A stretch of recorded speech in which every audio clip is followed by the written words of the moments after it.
آداب، السلام علیکم۔ چینل پر خوش آمدید۔ تاریخ کے پنوں میں جب ہم دیکھتے ہیں تو مرد کی شجاعت اور بہادری کا ذکر ملتا ہے، لیکن آج ایک ایسی بہادر، نڈر، گمنام عورت کا ذکر کریں گے جس نے جنگ کا پاسا ہی پلٹ دیا، اپنے ذہانت کے بلبوتے پر تاریخ رقم کر دی۔ بڑھتے ہیں اصل اور سچی کہانی کی جانب۔ گمنام بہادر جنگجو خاتون کا نام متو بی بی تھا، جو کہ بہلول لودھی کی ساس تھی۔ بہلول لودھی لودھی سلطنت کا ایک حکمران گزرا ہے۔ فوٹو میں دیکھیے، لودھی سلطنت ہندوستان کی اتنے حصے پر پھیلی ہوئی تھی۔ اس زمانے کی بات ہے جب ہندوستان پر دوبارہ افغانیوں نے قبضہ کیا، بہلول لودھی کی قیادت میں، اور لودھی سلطنت کی بنیاد ڈالی۔ اس بہادر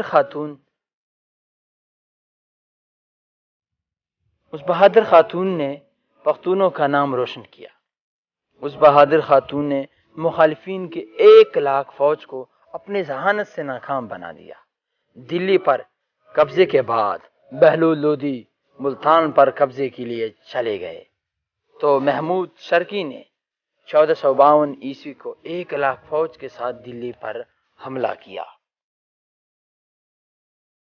اس وقت دلی میں افغان فوجیوں کی تعداد برائے نام تھی، یعنی بہت کم تھی۔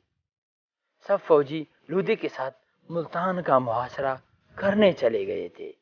اس موقع پر بی بی متو، جو بہلول لودھی کی ساس تھی، اس نے انتہائی دور اندیشی سے کام لے کر شہر کے دروازے بند کر کے تمام خواتین کو جمع کر کے مردانہ لباس پہنا کر فصیل کے سروں کے مورچے میں تعینات کیے۔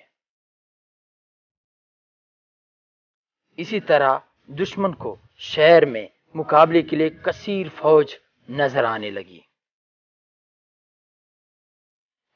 محمود شرقی نے حملے کے بجائے شہر کا محاصرہ کیا۔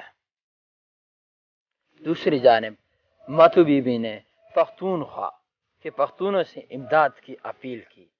پختونخوا سے 14,000 کا لشکر پٹھانوں کا دلی کی طرف روانہ ہوا۔ اس وقت بہلول لودھی دیبل پور میں تھے۔ خبر سنتے ہی بہلول لودھی نے 30,000 کا لشکر محمود شرقی سے مقابلے کے لیے روانہ کیا۔ نرلا کے مقام پر دونوں فوجیوں کا آپس میں مقابلہ ہوا۔ پختونوں نے میدان مار لیا اور شرقی کو جب پتہ چلا تو بغیر مقابلے وہ بھاگ نکلا۔ اسی طرح ایک خاتون کی دور اندیشی نے افغانیوں کی حکومت بچائی۔ متو بی بی سے بہت سے پختون ناواقف ہے۔ اللہ حافظ۔ اپنا اور اپنے ہم وطنوں کا خیال رکھیں۔